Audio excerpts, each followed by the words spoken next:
Tak ada keberhasilan tanpa penderitaan. Sehingga sebagai penyeimbangnya adalah sabar. Tak ada senyum kalau tidak ada tangisan. Tidak ada bahagia kalau tanpa kesedihan. Dan penyeimbangnya adalah sabar. Jadi sabar ini menjadi korban untuk mengangkat seseorang dari sedih menjadi bahagia, dari menderita menjadi berhasil, dan lain sebagainya. Fasoberun jamil. Innar rajula al-aqila man yasbiru alal khudub. Seseorang yang berakal itu adalah seseorang yang bersabar terhadap semua jenis kesulitan. Ini bedanya dunia dan akhirat. Kalau jenengan nek teng akhirat benjing mboten enten kesulitan. Teng akhirat niku mboten enten bojo cerewet, mboten enten maratuwa judes, mboten enten sing tekane maidu. Teng akhirat niku kepenak tok. Lah karena sekarang kita hidup di dunia, makanya urip ning donya iki karo Gusti Allah dibarengi karo kesulitan. Lah kesulitan ini bisa dilewati kalau kita punya satu karakter kuat namanya sabar. Makanya innar rajula al-aqila man yasbiru alal khudub. Yang dinamakan orang yang cerdas, orang yang hebat adalah orang yang bersabar terhadap semua jenis kesulitan. Ada yang kesulitan ekonomi, ada yang kesulitan napa? Sakliyane ekonomi cara wong susah napa sing disusahno? Perilaku seseorang. Ana wong sing disusahno krana sakit. Saya kemarin di Cirebon. Ketika mau perjalanan ke Subang, kita mampir Cirebon. Bertemu dengan seseorang. Ketika corona, perusahaannya habis. Dari hasil 100% untuk dapat 3%-nya saja nggak dapat. Sehingga asetnya terjual, rumah terjual. Dan dia masih bisa tersenyum. Cek iso guyu. Tak takoki, cek iso guyu lek. Kula bojo ijek eneng Ustaz. Masya omah ilang, pekerjaan ilang, anak kula tasik teng pondok, bojo kula tasik nderek kula. Lah rencang kula corona niki bojone ilang, penggawene ilang, omah kesetabang, anak jek dadi pang. Wah. Berarti jek iso guyung, anak ijek ning pondok, bojo jek melu muleh, masih omah disita. Nek jenengan kan mboten to. Bojo tasik aman? Tasik amin. Anak-anak tasik nurut? Tasik aman. Terus sing mbok susahi apa? Berarti tidak ada yang membuat kita bersedih kalau kita mampu bersabar. Kemudian wa yuqabiluha rabitul jas la yuqabiluha masduduha. Orang yang bersabar itu adalah orang yang bisa mengalahkan semua kesulitannya dengan tanpa gelisah dan tanpa kebingungan. Ciri khas orang sabar itu tenang. Ciri khas orang sabar itu ora sembrono. Ciri khas orang sabar itu dia tidak pernah gelisah dengan sesuatu yang terjadi terhadap dirinya dari kesulitan-kesulitan yang menimpa. Dia tetap tenang, dia tetap optimis melangkah ke depan. Itu orang yang sabar. Kemudian la yastaqirru ala halin minal qalaq. Dia tidak akan berhenti di situasi itu kacau. Dia akan melangkah melewati kekacauan itu. Jenenge wong urip mesti mengalami satu titik nadir terendah dalam kehidupannya. Bojo srengen, duit ora nyekel, melu wong tua wis ora oleh, melu mara tua dipaidu. Jalan satu-satunya ngontrak dijaluki DP ora duwe. Terus utang konco ora dipercaya. Ono sing pernah ngalami nasib kaya ngene. Nek cerita sampean terus piye? Wis ayo nangis bareng aku wae ning kuburan. Saya sering menemukan orang seperti ini akhirnya sobo kuburan. Jadi sarkup. Ngerti sarkup? Sarjana kuburan. Jadi ternyata terus tak angen-angen, ya bener. Ketika kegelisahan menghantui kita terhadap keadaan kita, belajarlah dari orang yang mati. Kenapa? Satu hal yang paling diinginkan orang yang sudah mati adalah hidup kembali. Wong sing wis mati ku angen-angene ngeten. Kapan yo aku urip maneh, iso amal soleh maneh. Jadi urip angen-angene wong mati iku kepingin urip. Lah ngono wong susah kok kepingin mati, kan kualik. Makanya bener nek wong susah terus sapa kuburan iku bener. Diingin-ingin lah yo wong sakmene kae pengin urip. Aku wis urip kok susah. Berarti pengecut. Akhirnya dia punya jiwa optimis. Makanya kadang nek ana wong sarkup sapa kuburan terus aja disalahke teman-teman. Memang kadang itu dia tenang. Dia belajar dari orang yang mati, karena orang yang mati itu harapannya hanya ingin hidup. Orang yang kuat, yang berakal adalah orang yang sabar menghadapi semua kesulitan, sehingga nanti membentuk satu karakter. Wan nafsu al-aqilah fiha malakatun atwuddati. Jiwa yang berakal yaitu jiwa yang di situ punya karakter kuat untuk ta'anni atau tu'uddah niku bersikap tenang dan alon-alon. Wa ta'anni fayatas ahadiatan lituzilama alamun biha minal khutub. Jadi orang yang bersabar itu akan berjalan dengan tenang, sehingga dengan ketenangannya ini semua kesulitan yang menyakitinya akan sirna. Tapi wong terus muni ngene, sebenarnya sabar iku ana watese apa ora sih? Menurut jenengan sabar niku ada batasnya enggak? Sabar niku mboten enten watese. Enten sing berbeda? Sabar iku ya ana watese. Iku wong wedok biasane ngono Pak. Nek wong lanang ya ora ning Bu. Sabar itu sebenarnya tidak ada batasnya, hanya manusia sendiri yang membatasinya. Jadi kegelisahan kita, kegalauan kita itulah yang membatasi kesabaran kita. Dulu pernah Rasulullah itu punya buyut namanya Ali bin Husain bin Ali. Ali bin Husain bin Ali. Buyute Kanjeng Nabi ini terkenal alim, sehingga beliau sangat masyhur kedalaman ilmunya. Suatu saat beliau ngisi majelis seperti ini di masjid. Ali bin Husain bin Ali ini keluar dari masjid, tahu-tahu ada seseorang menghina. Nek menghina itu didingi sirai. Ngene kok ngaku putune Nabi. Cara nek misuwi iki wis diluar batas. Kamu seperti ini dididing. Cara sampean ana wong dididing ngarepe sampean ini, wonge mbok apake? Langsung saduk, langsung jotos. Yang tidak terima itu jamaahnya. Jamaahnya keluar, orang ini dikepung, dipenteng, ada yang sempat mukul sama Habib Ali bin Husain bin Ali, langsung ditadai, dirangkul. Jangan sakiti dia. Jangan sakiti dia. Enggak apa-apa Pak. Orang semakin dekat dengan saya pasti akan banyak tahu kekurangan saya.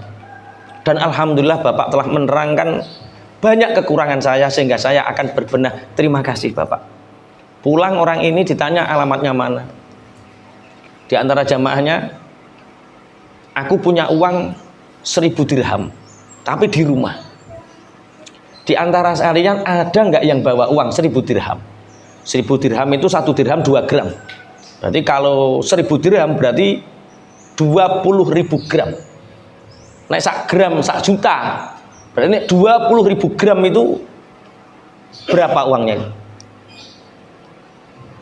Iya. Nek 20 gram aja 20 juta. Lah nek 20.000 gram berapa M? Wes ora bakat duwe-duwe sak mono kae deh. 20 M dibawa ke rumahnya orang yang memaki-maki ini, dibawa sebagai ungkapan terima kasih saya Pak. Saya dari kemarin berbulan-bulan saya ingin tahu muhasabah. Ya Allah, tunjukkan kepadaku siapakah orang yang tahu keburukanku, sehingga aku akan berbenah menjadi lebih baik. Karena pujian itu kadang melenakan, hinaan kadang memberi motivasi. Hinaan yang membuat sakit hati itu hinaannya orang yang dia ingin kelihatan baik, tapi dia baik. Makanya ketika dihina dia marah. Akhirnya duit 1000 dirham ini diparingi sebagai hadiah. Orang ini malu. Besoknya lagi Ali bin Husain bin Ali ini datang lagi, membawa oleh-oleh, membawa hadiah, cara saiki yo buah-buahan wis kerjangan nungguin. Sehingga orang ini sangat malu sekali. Makanya Ali bin Husain bin Ali masyhur dengan julukan Ali Zainal Abidin. Karena Zainal Abidin itu satu gelar orang-orang yang penghiasannya orang-orang yang ahli ibadah. Zaman saiki ijek eneng wong sabar kaya Ali Zainal Abidin gak kira-kira. Wah. Sulit. Sing nyekeli mik urung karuan iso nglakoni. Nek cara kula ya tak bales tapi ya sing babak ngono wae. Ora-ora. Tapi dari sini kita mengetahui, menjadi pengetahuan bahwa memang sabar itu adalah puncak dari keberakalan seseorang. Jadi wong semakin sabar, itu asline semakin Bismillahirrahmanirrahim. Pernah suatu saat Ibnu Abbas, Abdullah bin Abbas ini sahabatnya Rasulullah, itu juga dihina orang. Sebagai hadiah bagi yang menghina, itu jubah terbaik, termahalnya Ibnu Abbas, jubah kebesarannya itu dilepas, dikasihkan orang yang menghinanya. Jadi zaman dulu itu orang kalau dihina itu sombong. Bahkan yang menghina dikasih hadiah. Nek jenengan sing sampean kari hadiah itu orang yang memuji atau yang menghina? Berarti sampean asline ora apik pengin didarani apik. Padha karo sing tak critakno dhuwit 100.000 kena telek, karo dhuwit 1000 kena minyak wangi. 100.000 kena telek, karo 1000 kena minyak wangi. Milih ndi jenengan? Wong pilihane kena telek. 100.000 najan kena telek ditukokno kerupuk tetep nilainya 100.000. 100.000 didek-idek nilainya tetep 100.000. 1000 masuk dikai minyak wangi tetep nilainya 1000. Jadi komentar orang, cibiran orang tentang kita itu enggak mengurangi sedikit pun tentang nilai kita. Sampean masih wong apik, masih dielek-elek ya tetep apik. Mulane nek neng wong apik dielek-elek niku seneng, berarti alhamdulillah cek neng wong reh elekku berarti aku kudu belajar menjadi lebih baik. Kok ono wong dielek-elek wong serengen iku tandane dhek asline gak pate apik pingin didarani apik.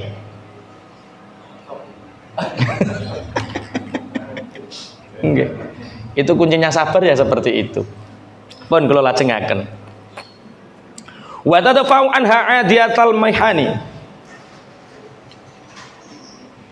Orang yang bersabar itu orang yang dengan karakter ketenangannya bisa menolak dari kebiasaan-kebiasaan yang membuatnya terhina. Indonesia hari ini berduka hanya karena sebuah hiburan menghilangkan ratusan nyawa. Itu bermula dari apa? Kepanikan.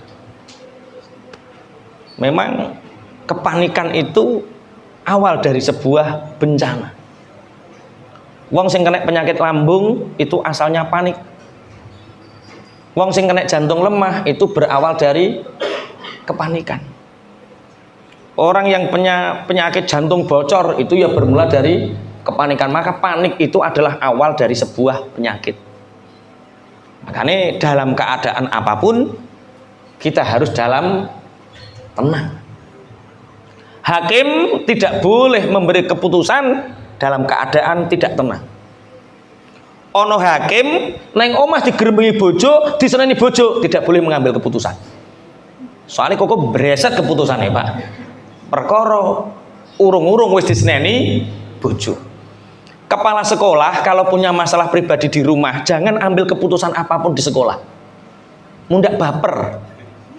Guru silat nek wayah geger karo anak karo bojo aja ngulang, ndak mbok sadui muridmu. Kiai nek wayah pikirane gak tenang, aja ceramah. Aja khutbah. Tonggo kenek kabeh kok, Pak. Kae ngene kenek kabeh. Nuruti ego emosi lah. Orang yang bersabar itu bisa mengalahkan itu semua. Bismillahirrahmanirrahim. Aman nafsu al jahilah, adapun jiwa yang bodoh, diri yang bodoh, fahiya daimatul ittirab likulli khatbin. Jiwa atau diri yang bodoh itu diri yang selalu dalam keadaan poyang payeng gelisah di setiap ada kesulitan. Anda bisa menilai diri Anda sendiri. Aku ki wong sing pinter apa wong sing bodoh? Wong sing pinter, ada sesuatu yang datang menyulitkan kita, dia ada dalam keadaan tenang. Orang yang bodoh itu orang yang selalu poyang payeng, gelisah, galau ketika ada kesulitan yang datang. Orang yang bodoh, mobil keserempet, dia akan memaki-maki, marah, nyengkiwing. Itu orang bodoh.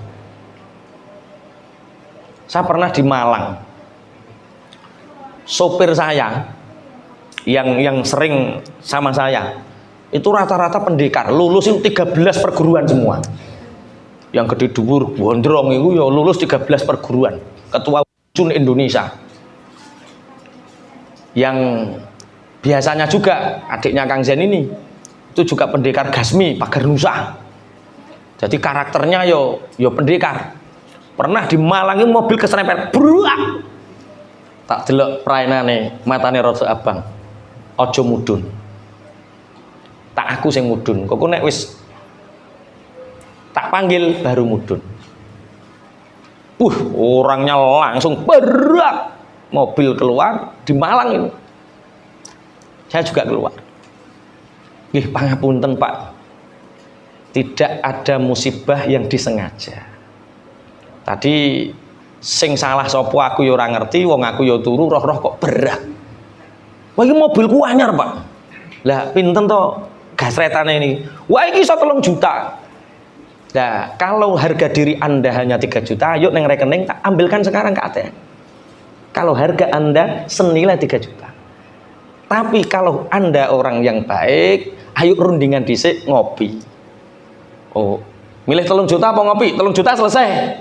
Tapi Anda nggak punya harga diri. Harga Anda 3 juta. Tapi nek ngopi sampean kok kenal aku, kenal karo sopirku.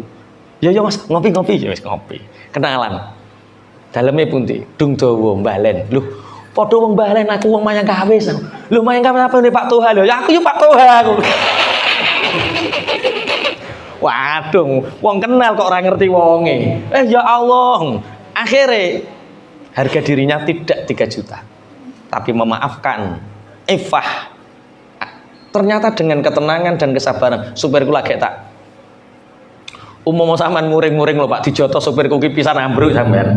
Tapi yo ora ning gunane. Umpama ana njaluk dhuwit yo tetep tak kei dhuwit. Tapi ternyata Allah memberi kemuliaan dengan kita, yaitu ana wong rukun iku gara-gara tahu tukaran. Nek ra tau tukaran ya ora tau rukun. Mulane tukaran dhisik, gedhekno dhisik, engko apik. Wong sing diapiki maratuwa iku perkara tau tukaran gedhen, Pak.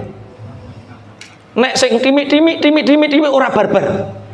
Jadi kalau ada menantu sama mertua itu kok cek tukaran, cek pemanasan, gedhekno pisan. Kok nek wis gedhe, wis selesai, temok poine, muliakan, engkau sampean akan lebih dicintai daripada sing timik-timik tok, Pak. Perkara timik-timik iku suudzon tok, hanya persepsi sepihak, tapi nek gedean kan karuan. Ora dadi mantuku sak lawase, ora apa-apa. Ya ora apa-apa. Akhirnya ngontrak, bar ngontrak gawe omah terus sukses, bar sukses terus dikakei dhuwit, lulut maratuwane. Jadi semua masalah itu pasti karena ada kejadian. Lah penyeimbangnya adalah sabar. Orang yang bodoh itu orang yang selalu gelisah, galau dengan kesulitan yang datang kepadanya. Wa in kana yasiran, walaupun permasalahannya kecil. Bangsa yang besar adalah bangsa yang menyelesaikan masalah-masalah besar. Bangsa yang tidak bertumbuh itu bangsa yang hanya menviralkan sesuatu yang remeh-temeh tapi menghilangkan masalah-masalah yang besar. Pun li'annaha ta'taqidu alla qibalalaha bitalaqihi wala qaqatalaha bitaf'ihi. Kenapa orang yang bodoh itu orang yang selalu gelisah terhadap semua kesulitan yang datang, walaupun kesulitan itu kecil, karena mereka meyakini bahwa dia tidak akan bisa menyelesaikan masalah itu. Wala taqata laha bitaf'ihi, dan dia merasa tidak mampu untuk menyelesaikan tantangan-tantangan masalahnya. Jadi orang yang sabar itu orang yang keren. Kerennya artinya adalah masalah ini Allah bisa diselesaikan. Allah memberi masalah, pasti memberi solusi. Ketika ada kesulitan dan kita merasa tidak punya apa-apa, kemampuan kita hanya bersujud, sujud itu namanya sabar. Dan dari sujud ini Allah menyelesaikan. Makanya dalam satu kitab tauhid itu diterangkan seandainya bab tentang iman, qadha dan qadar. Seandainya manusia itu tahu dan bisa menyibak takdir, melihat takdirnya, maka semua manusia pasti akan ridho dan sabar terhadap apa yang terjadi hari ini.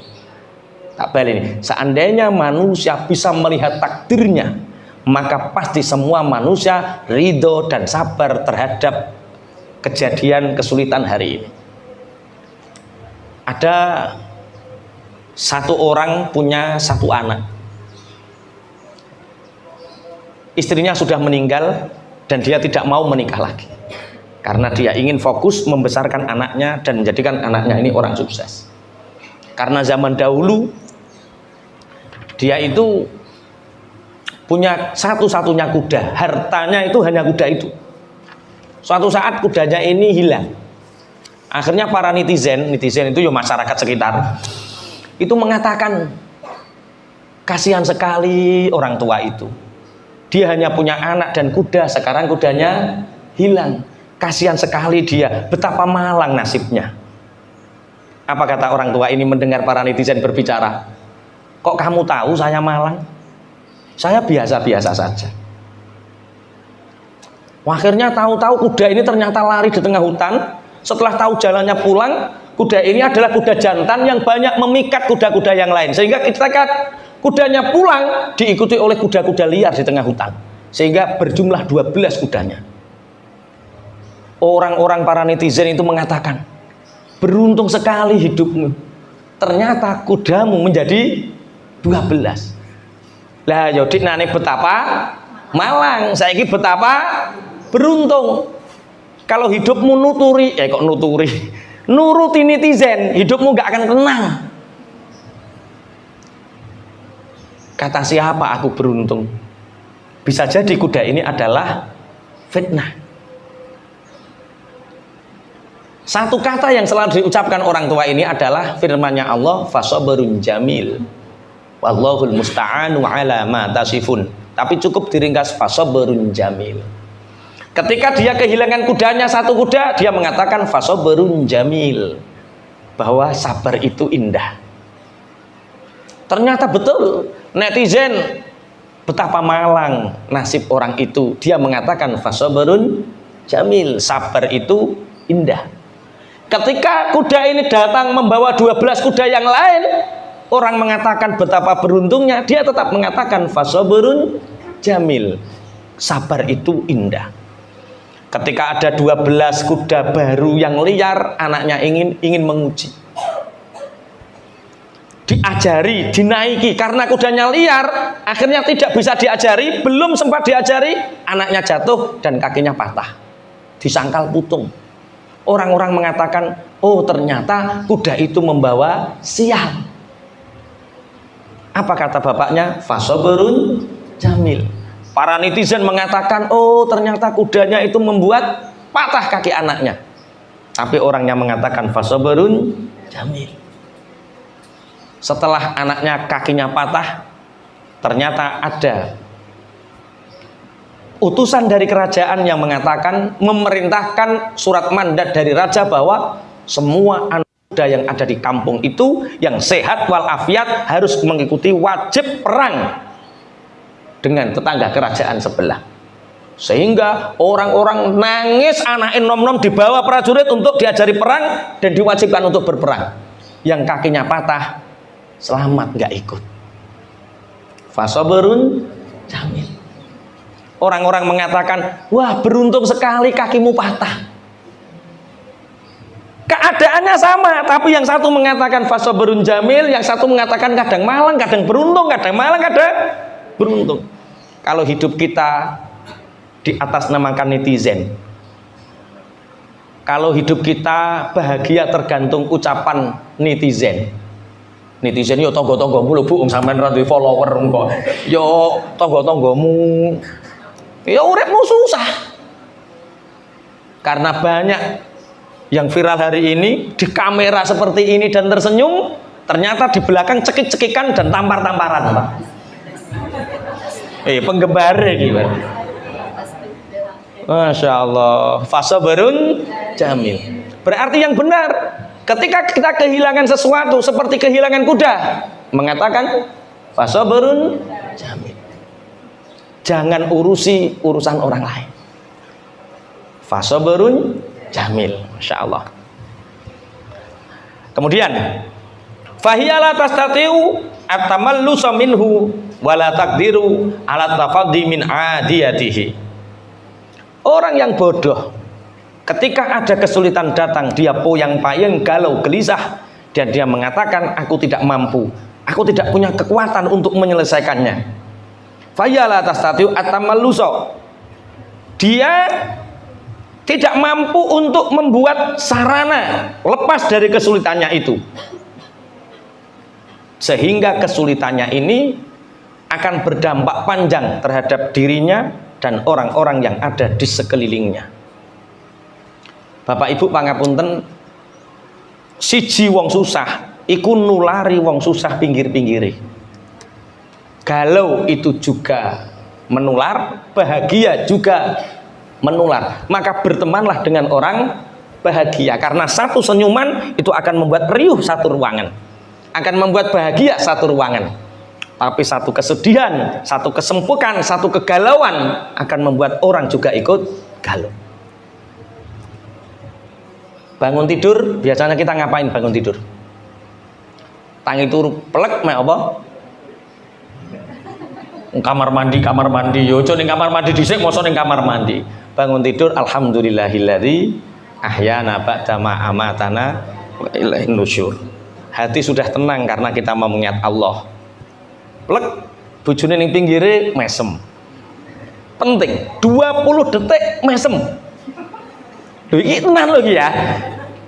Plek, 20 detik mesem. Subuh Mas. Ya Bu, mesem. Baru ke kamar mandi. Salat. Setelah salat ngersakne napa, Bah? Jahe, teh, kopi. Kaya biasane Bu, ya wis, ngobrol. Pikiran tenang, hati bahagia diawali dengan senyuman 20 detik. Sing wedok ana bakul rengkek. Karena hatinya tenang, karakternya kuat, sabar, ketemu bakul rengkek, ana terong-teronge kok mulus-mulus, Bu. Oh iya, iki ngono lagi fresh kok sawah. Piro ngene iki regane? Pinten? 600 ki siji. Walah kok ya murah, karena hatinya bahagia. Ana bocah cilik cet liwat. Selamat pagi Bu, Rene, kayak duit 2.000. Seneng 2.000 ki.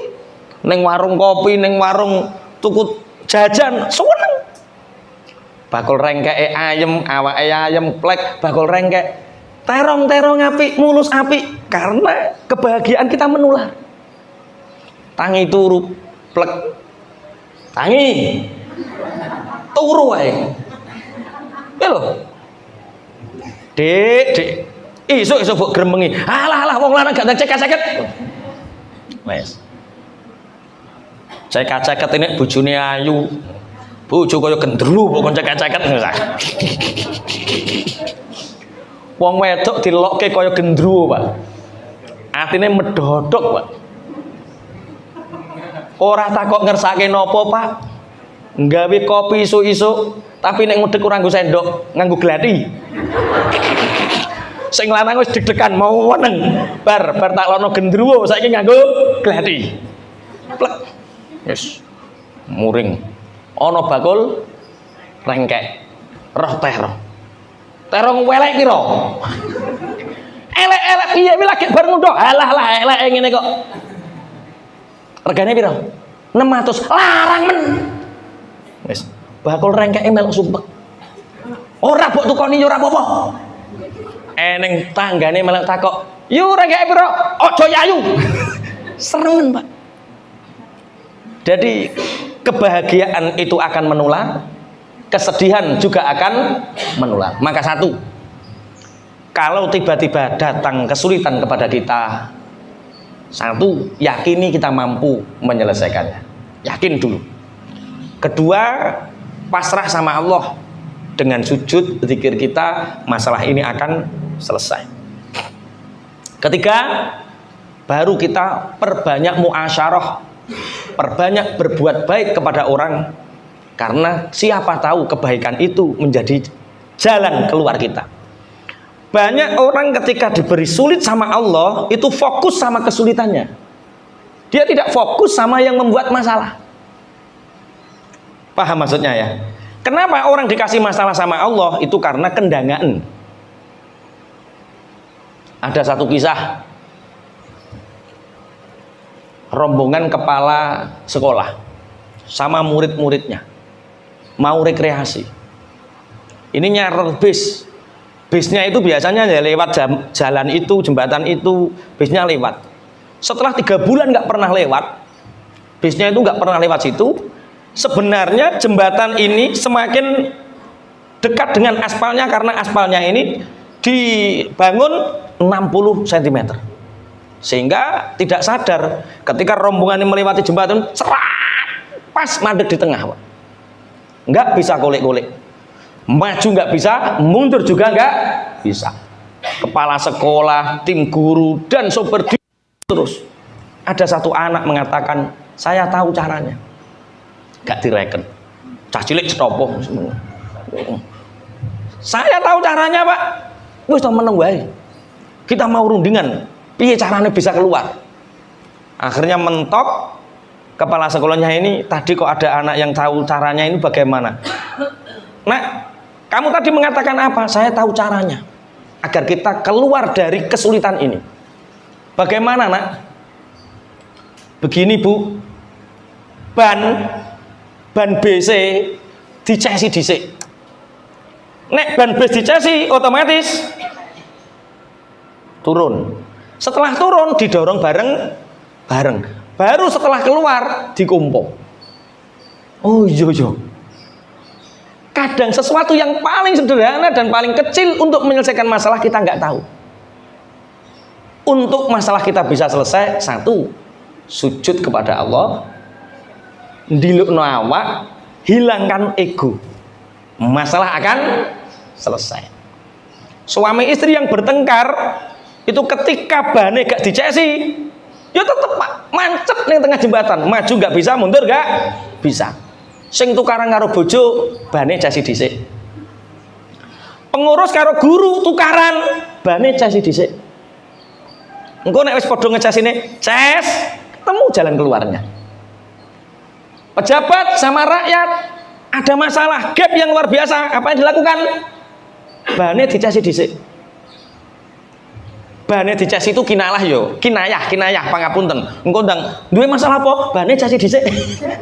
Kinayah itu egonya direndahkan, akalnya ditinggikan, amalnya dipanjangkan. Itu ngecesi ban itu maksudnya ngoten. Pun kula lajengaken. Di sini ada yang hobi film nggak? Nggak sempat nonton film. Sempat. Saya paling seneng film kolosal, saya seneng. Ada satu film yang menarik. Filmnya judulnya The Ron Clex Story. Itu film inspirasi guru. Guru yang sangat jengkel dengan murid sangat jengkel dengan keadaan, dan guru ini bisa merubah semuanya. Dari paling buruk menjadi paling berprestasi, dari guru yang sekolahnya dibenci menjadi sekolah yang sangat dicintai. Banyak inspirasi guru. Ternyata dari film itu saya belajar. Satu, butuh ketelatenan, kesabaran. Kalau bahasa Arabnya himmah, kalau bahasa kita visi. Bahasa Arabnya himmah, kalau bahasa kita itu visi. Keteladanan, kesabaran, ketelatenan, dan visi dikumpulkan dalam satu film itu. Filmnya judulnya apa? Clerk Story. Sailingku pokoknya yang sing Clerk Story. CLARK Story, film guru kok muncul. Itu bagus walaupun film Amerika, tapi kalau kita bisa mengambil hikmahnya, ini akan menjadi luar biasa. Soalnya kelihatannya akhir-akhir ini guru itu mengalami satu masa di mana murid itu yo koyo ning film kuwi. Cuma di sana keterlaluan. Kalau di sini kan nggak keterlaluan. Mungkin jengkel none itu levelnya beda. Cuma kita bisa ambil pelajaran. Wa hadza huwa al-farqu bainan nafsaini. Ini adalah pembeda di antara dua diri, dua jiwa. Satu, orang yang sabar itu adalah orang yang cerdas. Dua, orang yang gelisah, orang yang galau, orang yang sembrono itu orang yang bodoh. Fakun ayuhan nasi dza nafsin aqilatin sabirah. Wa dzalika bi ta'widiha iktisabal fadail wa nabdhar radha'il. Maka jadilah wahai teman-teman yang sedang bangkit untuk mempunyai akal yang sabar dengan membiasakan melakukan hal-hal yang mulia.